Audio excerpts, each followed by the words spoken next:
Mheshimiwa Doto Biteko, Daktari Naibu Waziri Mkuu, ametupa shilingi milioni 5. Takbir! Takbir! Hizo mnaandika kwenye jina langu Halo. Mheshimiwa Waziri wa Maji Juma Aweso ametuahidi kutuwekea milioni 2. Takbir!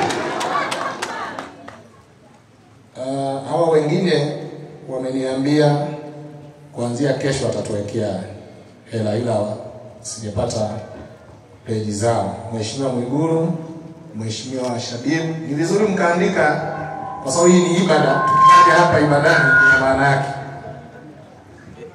Mheshimiwa Daktari Lameck Mwigulu, Waziri wa Fedha, ameniambia wataniwekea. Mheshimiwa Ahmed Shabir, Mheshimiwa Ridhiwani Kikwete, Mheshimiwa Idi Kasim,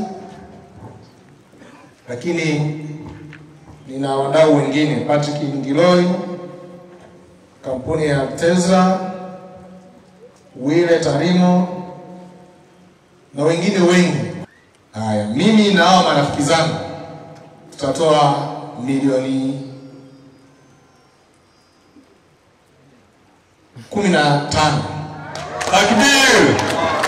Nitoe salamu za Waziri wa Nchi Ofisi ya Rais TAMISEMI, na yeye naye kwenye harambee hii ametoa shilingi milioni 5 ambazo ziko hapa cash. Anayepokea sio ni nani? Okay, shehe wangu.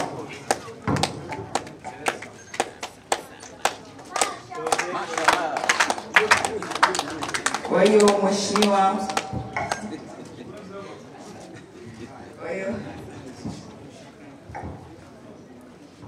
Mheshimiwa Waziri wa Nchi Ofisi ya Rais TAMISEMI, Mheshimiwa Mohamed Mchengerwa ameniagiza, amenikabidhi milioni 5 hizo ili ziweze kuchangia katika ujenzi wa msikiti huu.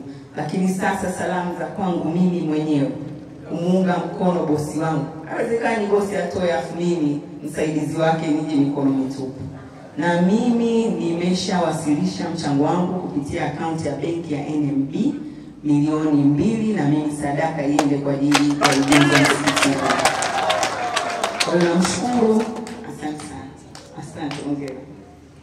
Namshukuru sana Mwenyezi Mungu kwa kunijalia na mimi kuwa sehemu ya kushiriki tukio lenye heri kama hili. Kwa sababu ujenzi wa msikiti, nyumba ya ibada, fadhila zake ni nyingi unapokuwa umeshiriki katika ujenzi.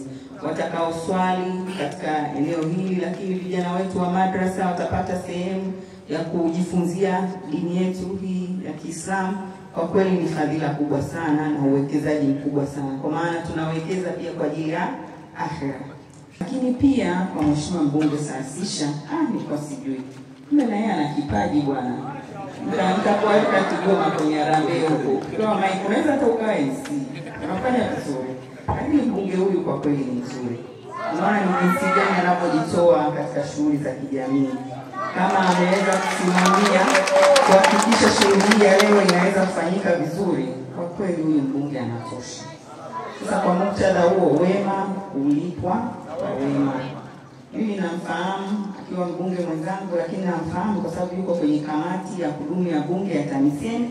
Ni kamati ya bunge ambayo inasimamia wizara ya ofisi ya Rais TAMISEMI. Kwa hiyo tunafanya naye kazi, tunaona michango yake, tunaona anavyoisaidia serikali. Ni mtu mwema sana. Lakini ukiona ni jinsi gani anavyojitoa kwa ajili ya watu wake, unaona kabisa anafaa kabisa kuwa mwakilishi mzuri wa wananchi. Kwa hiyo tuendelee kumpa imani. Mimi nimeona nimsemee, wema ulipwa kwa wema.